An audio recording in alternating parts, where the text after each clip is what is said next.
because they realized, as you do by now, that that girl was me. And what struck me most after the pitch night were not the kind words from my friends and not the compliments from strangers in the audience. No, it was that audible sigh of genuine surprise that I had heard upon showing the second picture that had quite confused me. You see, I had never expected that anyone seeing that first picture wouldn't immediately recognize the girl to be me.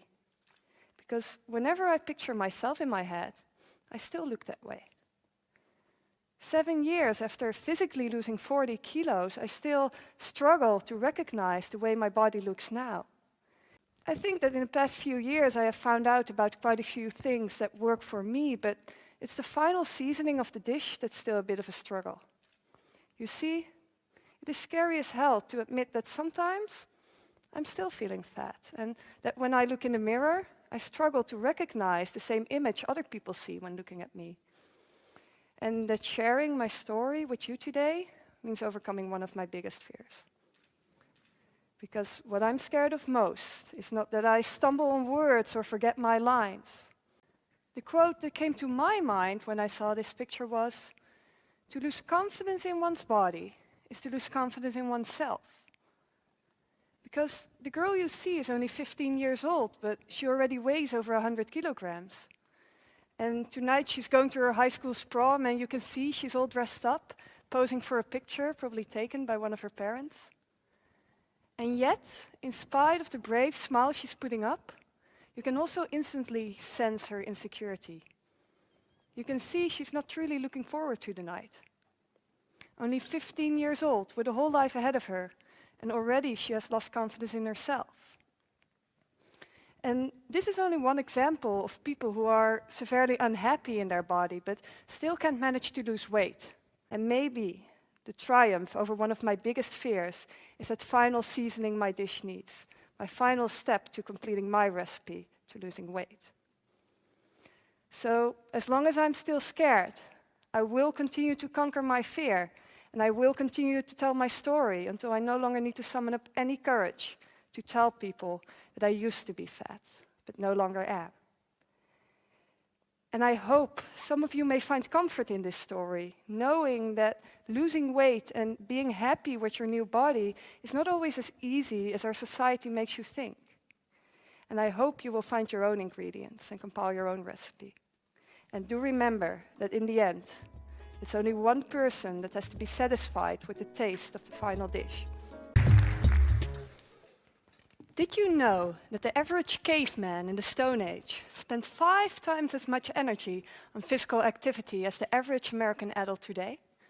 And I mean, our average caveman in the Stone Age had to walk for up to 16 kilometers a day, had to chase his prey for days on end.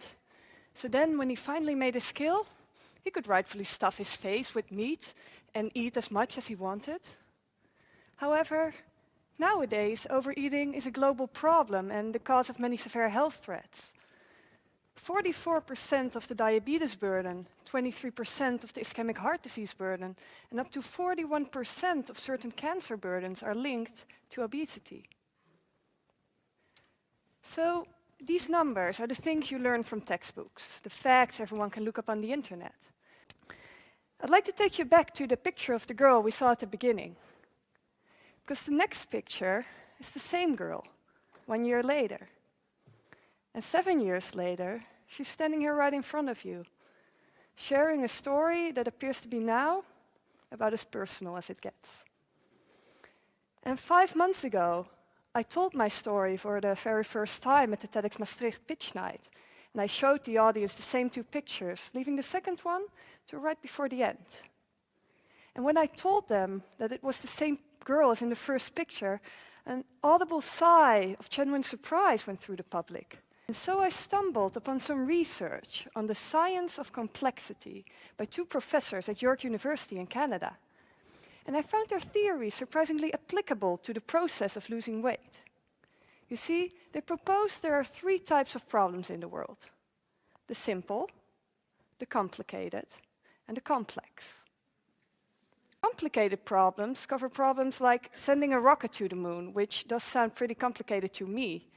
However, complicated problems can often be broken down into a string of simple problems. Finally, complex problems are the ones like raising a child. There is no recipe for success. And while raising one child may certainly provide experience, it doesn't guarantee success with the next child. Because every child is unique and may require an entirely different approach. But once I started working in the hospital as a junior intern and met people who were struggling with obesity, I realized that it's often not these physical consequences that seem to matter most to those who are overweight themselves. Let's take a look at the picture of this girl as an example.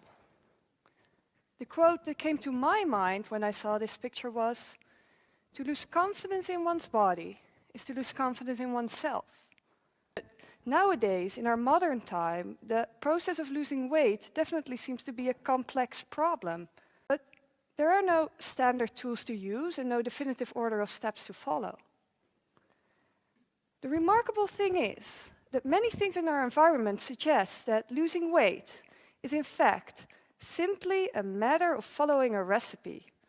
Drink these shakes, eat these protein bars, skip all carbs, drink gallons of water, avoid all sugars, and you will lose weight, and you will be happy forever.